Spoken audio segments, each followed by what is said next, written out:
Hi, so like literally an hour ago, Marvel announced their Phase 4, or at least what I'm guessing is most of it. I don't actually think they announced all of Phase 4 yet.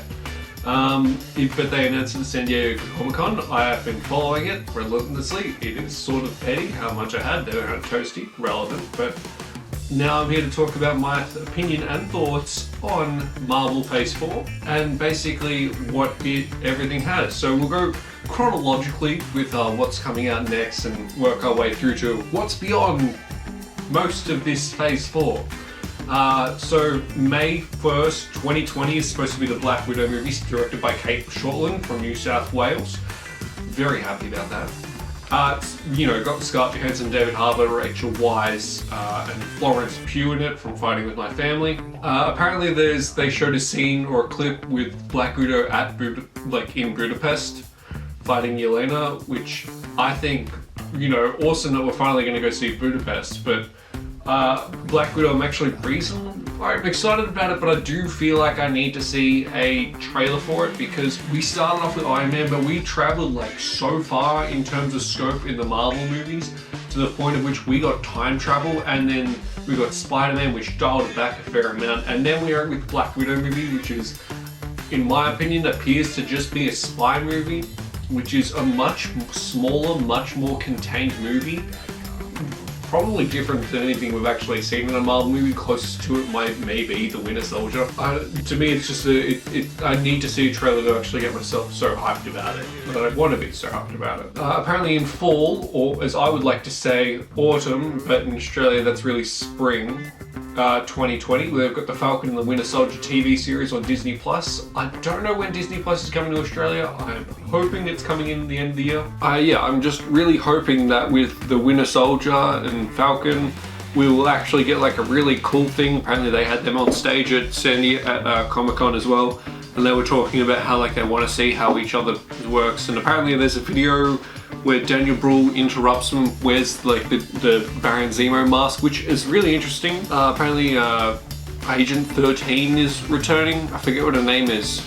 She's from that show Revenge. Does anyone remember Revenge? But she's on that show, and I am really interested in seeing what is going on with that show. Personally, just a synopsis of the series would actually be pretty good at the moment. November 6, 2020 is The Eternals, starring Angelina Jolie, Richard Madden, Kumail Nanjiani, Lauren Ridloff, Brian Tyree Henry, Salma Hayek, Leah McHugh, and Don Lee, directed by Chloe Zhao. This is probably the most interesting project that they've got at the moment. It feels like they're doubling down and trying to see how Guardians of the Galaxy, how weird they can actually make the Marvel Universe. It seems like it's going to be one step left of Guardians of the Galaxy. It's going to take everything a little bit further, might get, if they could sneak in a cheeky cameo by Thanos, that would be awesome. But Angelina Jolie, I'm actually excited to see her return to the big screen. She hasn't really done much, but tabloids will have you believe she's anorexic or something.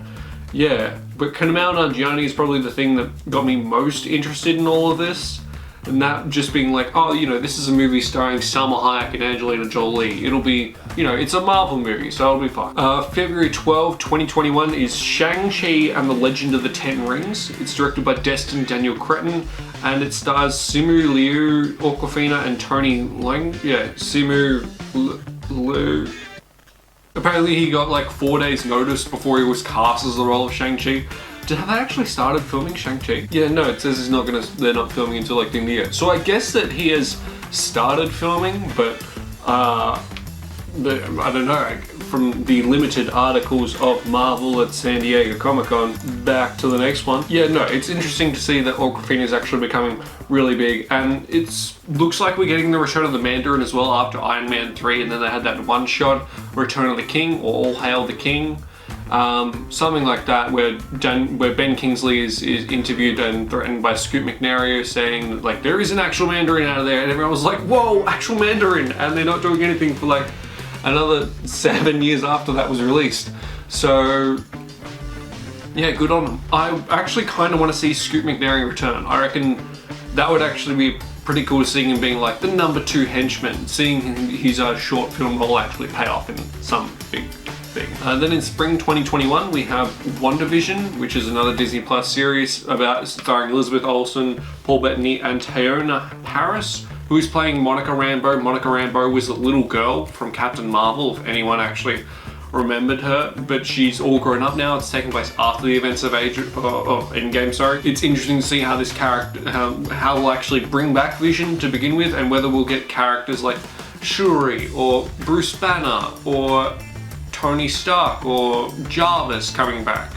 Maybe not Tony Stark. By Tony Stark, I mean like, maybe we might get like a cameo or something, like a really brief one. But seeing as like these TV shows are becoming more inclusive, a part of Phase 4, they do seem like they will be pretty integral into the way the movies actually pan out. Then also in spring 2021, which my guess would be like they'd release only a few months after this one, is the Loki series starring Tom Hiddleston. It's apparently supposed to follow the Loki from Avengers Endgame, the one where he gets the Tesseract and just teleports away. It's supposed to follow him. So whether we will actually see like other characters in this inconsequential TV series or not, I don't know. We might get Ronan, we might get Valkyrie, we might get more Jeff Goldblum, please.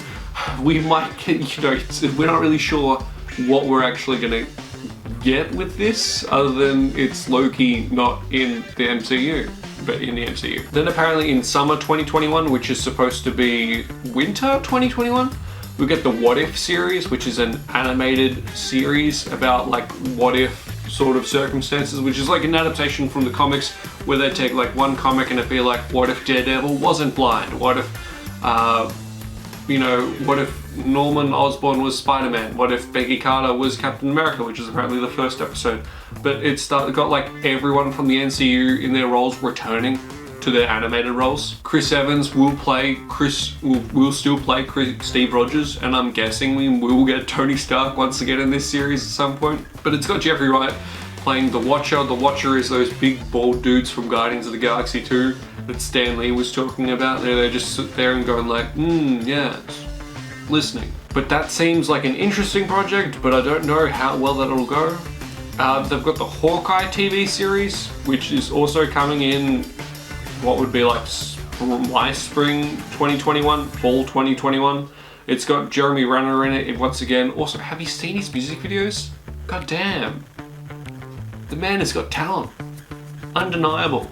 I mean, he's Oscar nominated, so but yeah, it's also got supposedly trying to introduce Kate Bishop, and it's got like this logo from the comics that people got really excited about. So whether or not this has like Hawkeye and a cat in it, or Hawkeye eating pizza or whatnot, doing something or other, I think I might have read that somewhere. Then in May 2022, they've got Doctor Strange and the Multiverse of Madness, once again starring Benedict Cumberbatch, but it is the sequel.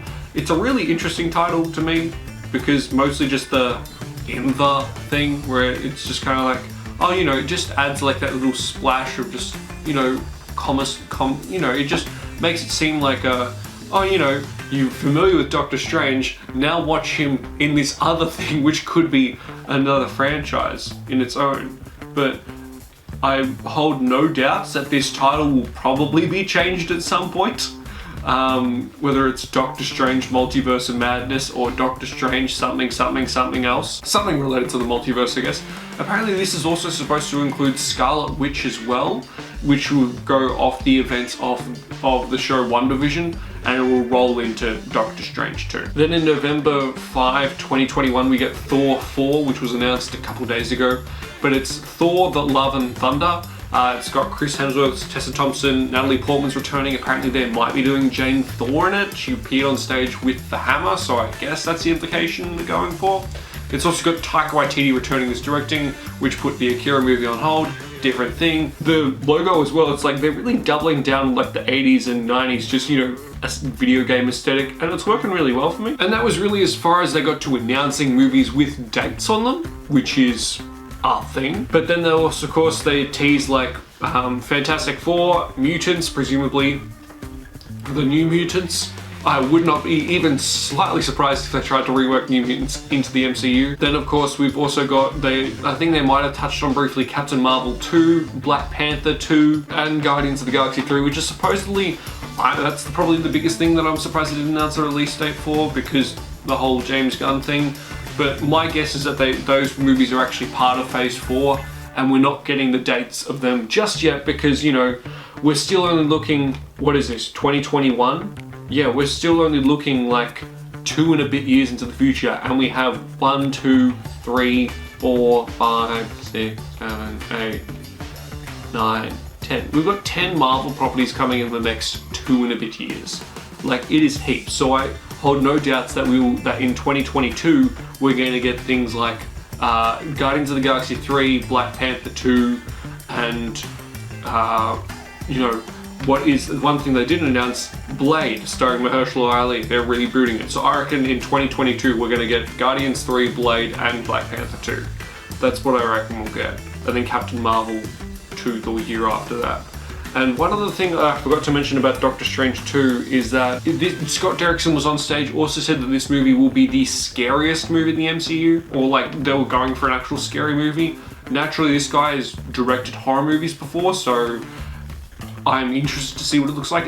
It sounds like they're actually going for a full-on horror movie, like the biggest budget horror movie ever. It is something that really piques my interest, I'll be honest. That is something that I am actually really looking forward to. I think the thing that I'm most looking forward to on this list is probably, I don't know, the Eternals or Shang-Chi, then maybe Doctor Strange 2. Thor 4 is just a little too far away for me to be the most excited about just yet, but I think there's a lot to be excited here about. So yeah, the teasing as well of like Fantastic Four and X-Men, they'll come surely in 1 or 2 years after Thor 4. What are you most excited for about Thor 4? Well, not Thor 4. What are you most excited for about Phase 4? Is there anything that you're really excited about? Anything you're not excited about? Let me know in the comments down below. Like the video if you enjoyed it, and subscribe to become another part of mine, and I'll catch you guys all later. Bye. Well done, you made it to the end of the video. Why don't you click on one of these 2 videos for more content, or subscribe, so just to be reminded of when I upload. So, you know, subscribe. That'd be great.